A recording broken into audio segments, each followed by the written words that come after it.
Hello, everyone, and welcome to Hello Word, your daily dose of English vocabulary.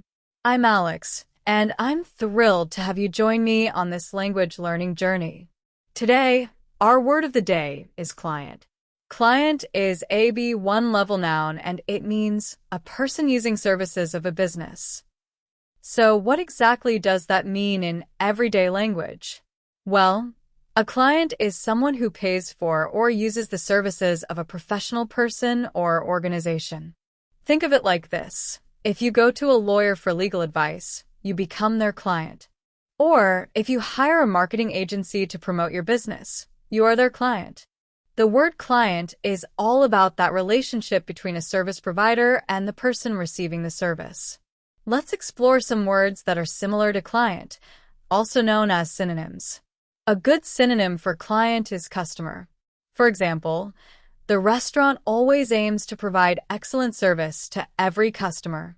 Another synonym is patient, especially when talking about healthcare. You might hear a doctor say, "My next patient is waiting in the examination room." A further synonym in some contexts is patron. For instance, the library relies on the generous donations of its patrons. One more synonym we can consider is consumer. An example would be, companies need to understand the needs and preferences of their consumers. Now, let's flip the coin and look at antonyms, words that have the opposite meaning of client. This can be a bit tricky, since client describes a relationship. However, we can think of words that represent the service provider side of things. One antonym, in a way, is provider. Consider the sentence, "The healthcare provider has a duty of care to their clients." Another antonym could be vendor. For example, the software vendor offered a free trial to attract more clients. Another antonym could be supplier.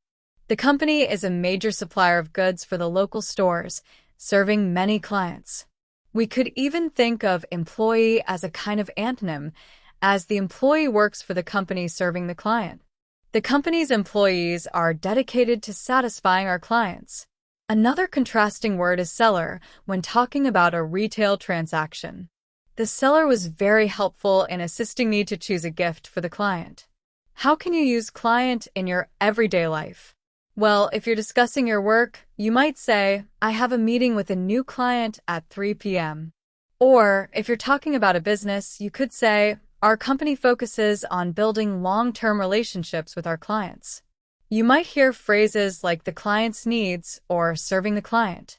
In project management, you'd use client to refer to the person or company who requested and is paying for the project. To give you more examples, here are some sentences and phrases using the word client. The lawyer successfully defended her client in court. The advertising agency presented a new campaign to their biggest client. Good communication is essential for maintaining a strong client relationship. Our team is dedicated to meeting the needs of every client. The company values the feedback from its clients. The accountant provides financial advice to his clients. The consultant tailored the solution to the client's specific requirements. The hotel prides itself on providing exceptional service to all its clients. The design firm created a stunning website for their client. The software company is working on a new update based on client feedback. Remember, a client is someone who receives services from a business. We explored synonyms like customer, patient, patron, and consumer, and contrasting words like provider, vendor, supplier, employee, and seller. We also looked at how client is used in everyday language and sentences. I hope this episode has helped you understand the word client better. Thank you for tuning in to Hello Word. If you enjoyed this episode, please subscribe to the podcast and leave a review. Your support helps others discover the show. And now for your challenge. Create your own sentence using the word client and share it in the comments below. I can't wait to read them.